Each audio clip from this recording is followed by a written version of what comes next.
Alors, on va continuer avec Julien Proutot, peut-être pour parler d'une de vos spécialités, à vous, personnellement, c'est le marquage CE.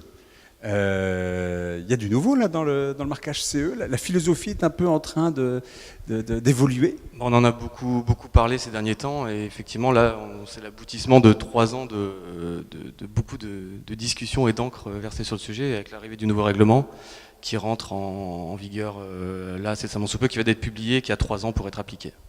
D'accord. Et alors ça consiste en quoi? Qu'est-ce qu'il y a de nouveau? Il faut démontrer la sécurité, montrer une vraie action sur la pathologie. Le point principal de ce règlement, c'est que c'est un règlement et plus une directive, donc il y a c'est plus traduit dans le code de la santé de chaque État membre, donc plus d'uniformité. Et après, effectivement, il a été. C'est-à-dire que c'est vraiment européanisé maintenant. Voilà, c'est vraiment européanisé, et puis donc moins de disparité entre les différents pays. Et puis il a été fort. C'est plutôt favorable à la possibilité de l'exporter facilement. Non, ça change rien par rapport à avant. C'est juste une question d'application où il y aura plus de rigueur. Et effectivement, le règlement a été renforcé par rapport à l'ancienne directive. Renforcé. Fortement renforcé. Fortement. C'est beaucoup. La démarche intellectuellement, j'ai envie de dire, la démarche n'a pas changé dans le marquage CE. C'est juste que c'est beaucoup plus précis, beaucoup plus rigoureux.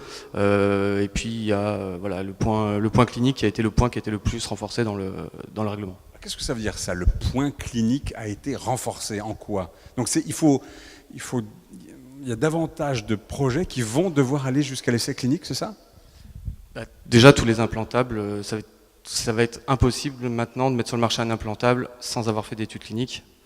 Et même pour les autres classes de produits, il y aura de plus en plus d'investigations cliniques à conduire, effectivement. Bon, donc ça c'est quand même un point très important. C'est cher quand même de mener un essai clinique?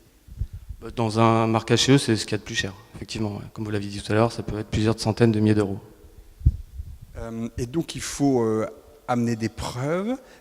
Autrefois, on pouvait faire appel à l'équivalence. Voilà, je crée un dispositif médical. Bon, il ressemble à tel autre. Voilà, vous n'allez pas m'enquiquiner avec vos réglementations. C'est la même chose, quoi.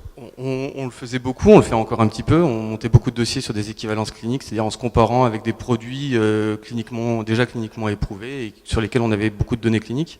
Effectivement, ça va devenir quelque chose de plus en plus difficile. Alors, pas impossible, mais c'est surtout qu'ils ont renforcé le point de l'équivalence. C'est-à-dire pour démontrer l'équivalence de son produit par rapport au produit concurrent, si vous n'avez pas son dossier technique et que c'est fabriqué dans la même usine, ça va devenir impossible.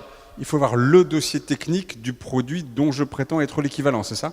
On en est quasiment là aujourd'hui. Hein. D'accord. Mais ça, comment est-ce qu'on peut l'obtenir? C'est pas possible. On peut pas, d'accord, bon, très bien. Au moins c'est clair. Bertrand Caron, vous vouliez ajouter quelque chose?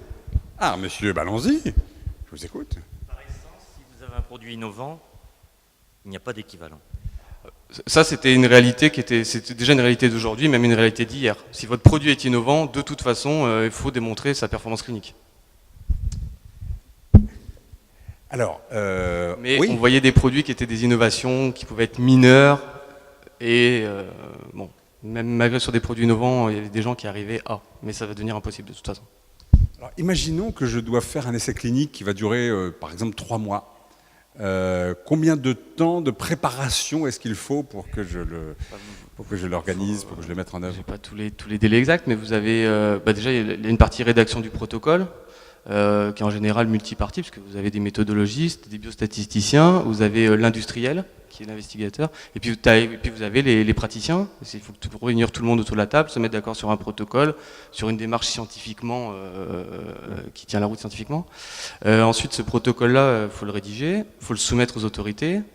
Ils ont des délais de réponse, donc on peut être sur un cycle facilement d'1 an entre la rédaction du protocole, la soumission, les autorisations, pour pouvoir démarrer l'essai clinique. 1 an au moins, ça c'est le minimum, 1 an. D'accord, minimum. Ouais, c'est une moyenne. Ouais.